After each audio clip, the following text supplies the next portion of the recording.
बाघमारा प्रखंड में स्थित एकमात्र अग्निभूत महाविद्यालय कतरास कॉलेज में जो सरकारी बस पड़ी थी वह गुरुवार को अखिल भारतीय विद्यार्थी परिषद के द्वारा प्राचार्य का घेराव करने पर चल पड़ी। मामला यह है कि कॉलेज में बस के संचालन हेतु ड्राइवर और खलासी भी है तथा विश्वविद्यालय द्वारा उन्हें तनख्वाह भी दी जाती है, परंतु उनके द्वारा बस नहीं चलाया जाता था। इसी मुद्दे को लेकर अखिल भारतीय विद्यार्थी परिषद का एक प्रतिनिधि मंडल छात्रों के साथ बीते शुक्रवार को कतरास कॉलेज पहुंचकर प्राचार्य से मिलकर चर्चा की व बस को चलाने की मांग की थी। एबीवीपी ने चेतावनी दी थी कि यदि जल्द ही रूट चार्ट जारी करके बस को नहीं चलाया गया तो विद्यार्थी परिषद रणनीति बनाकर आंदोलन करने को बाध्य होगा। प्राचार्य बी कुमार ने मामले की गंभीरता को बिना समझे और अपना मनमाना रवैया अपनाते हुए कोई भी कार्रवाई नहीं की। प्राचार्य की संवेदनहीनता और इस गैर जिम्मेदार हरकत से विवश होकर छात्र हित के लिए अखिल भारतीय विद्यार्थी परिषद के सैकड़ों कार्यकर्ता ने उनका घेराव किया। अभावित प्रतिनिधि ने कहा कि यदि प्राचार्य छात्र हित में निर्णय लेने में असमर्थ है तो तत्काल इस्तीफा दे। एबीवीपी ने प्राचार्य पर आरोप लगाया कि वे महाविद्यालय में डिक्टेटरशिप लाने का प्रयास कर रहे हैं। संगठन ने चेतावनी दी कि यदि आज से बस नहीं चलाई गई तो एबीवीपी अनिश्चित काल के लिए हड़ताल करेगा। लगभग 4 घंटे की मशक्कत के बाद एबीवीपी कार्यकर्ताओं और प्राचार्य के बीच बस चलाने को लेकर सहमति बनी। प्राचार्य ने कहा कि 24 घंटे के भीतर बस का रूट चार्ट व समय सारणी जारी की जाएगी। कतरास से प्रस्तुत है पंकज सिन्हा की रिपोर्ट। किन परेशानियों का सामना करना पड़ा विद्यार्थी परिषद को बस चालू करने में?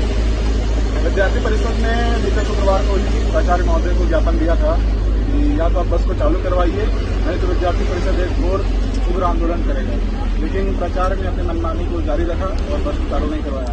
यहाँ तक कि उन्होंने किसी प्रकार की कोई कार्यवाही नहीं की। किन कारणों से प्राचार्य ने बस को रोका था? ये सरासर प्राचार्य की मनमानी है। उनका रवैया ऐसा है कि मतलब किसी काम को नहीं करना, अच्छे से होने नहीं देना। बस सभी कर्मचारी उपलब्ध थे, बस का जो डीजल उसका पैसा आता था लेकिन बस नहीं चलवाया जाता था। तो वो पैसा जो फंड जाता कहाँ था जो यूनिवर्सिटी से दिया जाता था? अब ये तो हमारे विश्वविद्यालय से मांग है कि जो फंड था वो कहाँ जाता था इसकी जांच करें। जिसकी जांच होती उस पैसे का गमन हुआ है कि वो पैसा कहाँ गया है। क्या छात्राओं को परेशानी का सामना करना पड़ा जो अभी बस नहीं चल रही थी तब तक? जब सुविधा आपके पास आप उसका इस्तेमाल नहीं कर रहे हैं ये तो फिर गलत ही बात है। और जहाँ तक कि अच्छाई का बात है तो अभी परीक्षा काल चल रहा है। पिछले 2-3 महीने से कतरास कॉलेज और चुनौतियारी मोटर कोयलांचल विश्वविद्यालय के अंतर्गत सभी कॉलेजों में परीक्षा चल रही है। तो पिछले दिनों एक खबर आई थी कि मधुबन थाना क्षेत्र की बच्ची का एक्सीडेंट हो गया था और एक्सीडेंट होने की वजह से वो परीक्षा नहीं दे पाई। अभी 1-2 दिन पहले कॉलेज के सामने ही 2-3 बच्ची अलग अलग बेहोश हो जाती है गर्मी की वजह से। जब आपके पास सुविधा है बस है तो आप बस को इस्तेमाल क्यों नहीं कर रहे हैं?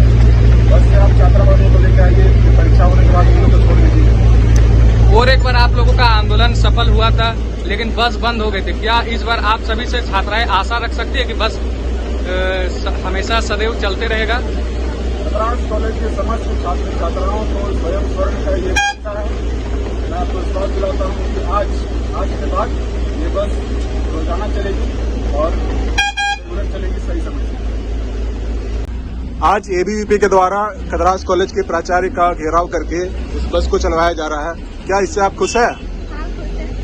क्या इस बस को रेगुलर चलवाना चाहिए? जी हाँ, चलवाना चाहिए। अच्छा, क्या इस बस में बैठने के लिए आपको किसी प्रकार का शुल्क देना पड़ा है? नहीं, कोई आपको शुल्क नहीं लगा है? निःशुल्क चल रहा है बस। क्या आपको लगता है कि यह बस रेगुलर चलेगी? चलेगी। चलिए, आज बहुत ही खुशी का बात है। आज हम लोग बस की भी यात्रा कर रहे हैं कतरास कॉलेज के। बस बहुत दिनों से बंद था। अखिल भारतीय विद्यार्थी परिषद द्वारा प्राचार्य का घेराव कर उनसे मांग कर बस को पुनः चालू करवाया गया। तो आते हम लोग स्वयं कतरास कॉलेज के अध्यक्ष बात करते हैं कि आखिर किस कारण से बस बंद थी। सबसे पहले तो मैं कतरास कॉलेज के समस्त छात्र छात्राओं को अखिल भारतीय विद्यार्थी परिषद की तरफ से ढेर सारी शुभकामनाएं देना चाहूंगा कि वर्षों बाद आज कतरास कॉलेज की बस पुनः चल पड़ी है और यह हमारा दायित्व है कि बस को चलवाना चाहिए। क्या कारण रह गया था जो बस इतने दिनों से बंद था? बस बंद रहने कारण था प्राचार्य की मनमानी। वो अपने संवेदनहीनता की वजह से इस मामले को गंभीरता से नहीं ले रहे थे और बस को नहीं चला रहे थे।